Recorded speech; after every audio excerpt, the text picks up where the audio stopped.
The Shoreline Management Act was ahead of its time. The legislature passed it, took it as an initiative to the people in 1971, and it was approved. And it was sold, if you look at the campaign literature and the materials that they supplied to the voters, your voters pamphlet, it was all about a balance between protecting the environment from uncoordinated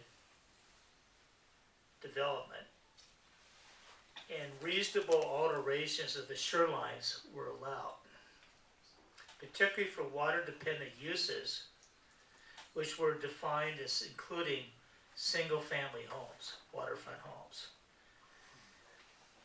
This may be the only time you hear anyone in government, or who's worked for government, like I did for 12 years, enforcing the Shoreline Management Act and the State Hydraulic Code and the State Environmental Policy Act, and tell you what the laws were really intended. The fear was that we needed a better plan for reasonable growth of our shorelines. And the idea was if you had developments of the shoreline that could really occur in upland areas, that we were going to give preference to those developments that required the water, like marinas, single-family waterfront homes, companies that were particularly unique, like, depending on fishing, whatever. Those were putting a priority in the shorelines. But always we were told that reasonable alterations of the shorelines are allowed. Now in 2001, I led a legal team.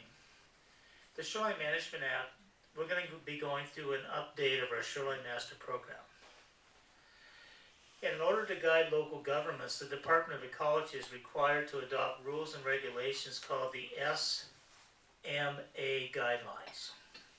And those are guidelines.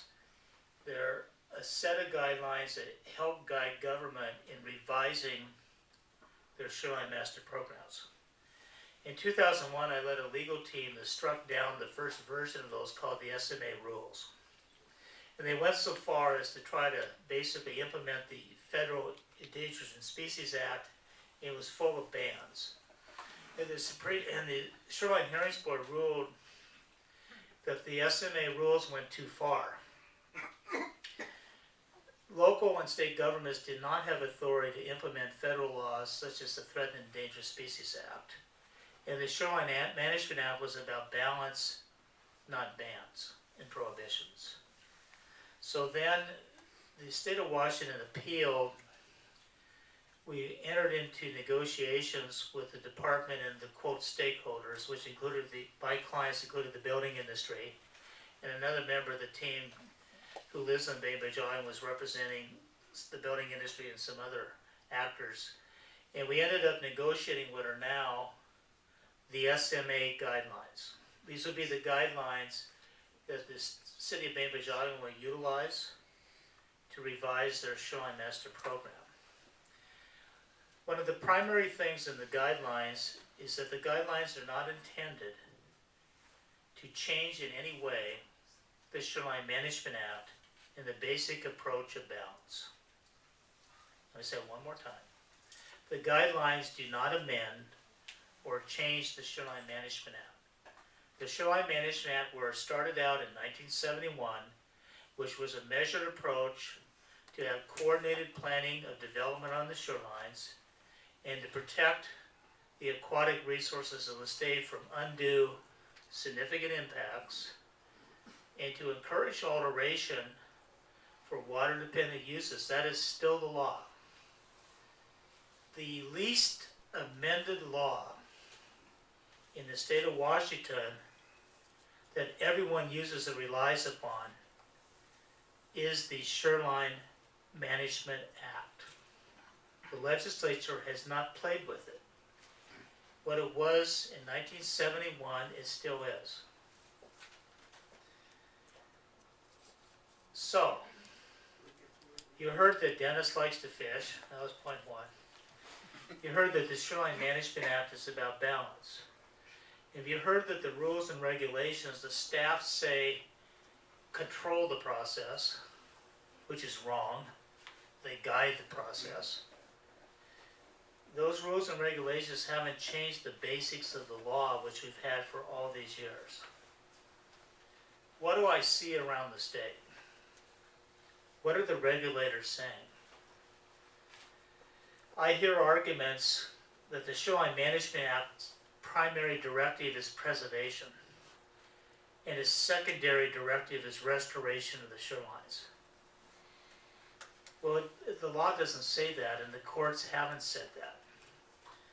And when the Central Puget Sound Hearings Board a number of years ago ruled that there was an affirmative obligation to restore the shorelines and that its overall goal was to preserve the shorelines from development, the legislature passed a law saying, no, the Shoreline Management Act is still about balance. The guidelines don't have a bunch of bans. They don't say you can't build a single family home. They don't say you can't have a dock. They don't say you really can't even have a bulkhead. What I've been seeing, I put together, or helped put together the Jefferson County group. I would like to think I had some help to put together this group on Bainbridge, and I definitely helped put together the group in San Juan County. Each of those groups were put together to deal with extreme positions. That the Shoreline Management Act is all, we can't have bulkheads. We can't have docks. We need 150-foot buffers, no-bill buffers. And the science justifies all of this. That's why these groups have come together.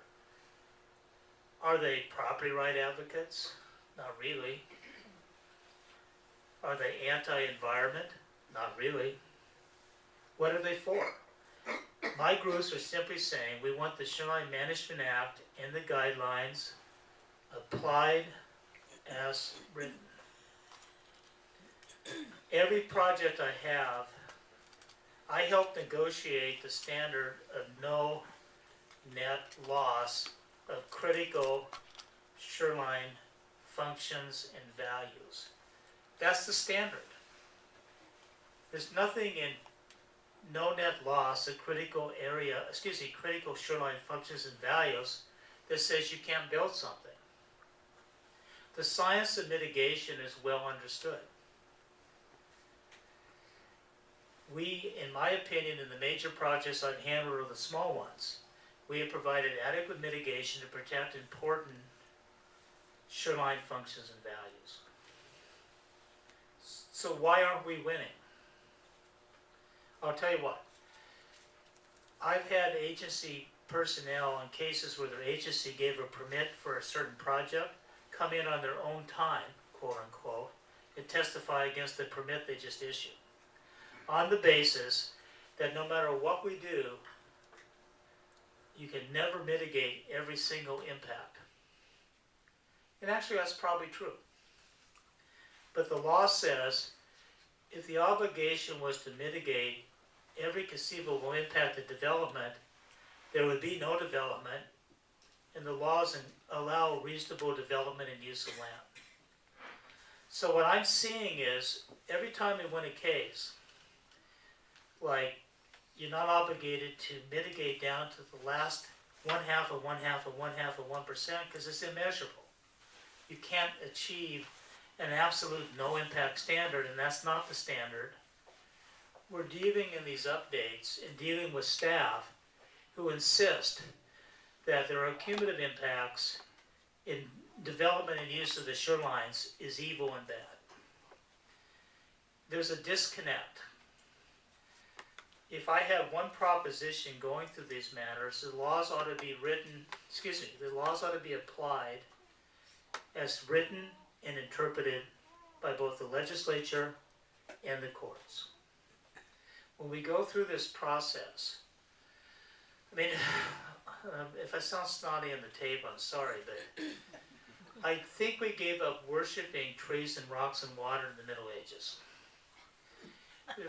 And my view is that what I see among some of the regulators is that it's almost a religion and prejudice that anything that happens in the use and development of shorelines is bad. I don't know if it's class warfare. I've heard those terms that they are envious of people in $2 million shoreline homes. I have no idea. I doubt that. But I've heard that. I don't believe it myself. I think that the people we deal with are probably in good faith. They truly believe they're protecting the environment. My point is, however, there are standards we live under. Lawyers talk about standards and they talk about process. The standards are reasonable use of the shorelines are allowed for water-dependent uses, including single-family homes. And with that goes an obligation to mitigate impacts, to prevent significant damage to critical functions and values of shorelines. Is there anybody in Bainbridge that wants to build a home and have significant measurable damage to the shorelines in front of their home? I haven't met one. I haven't met a single one.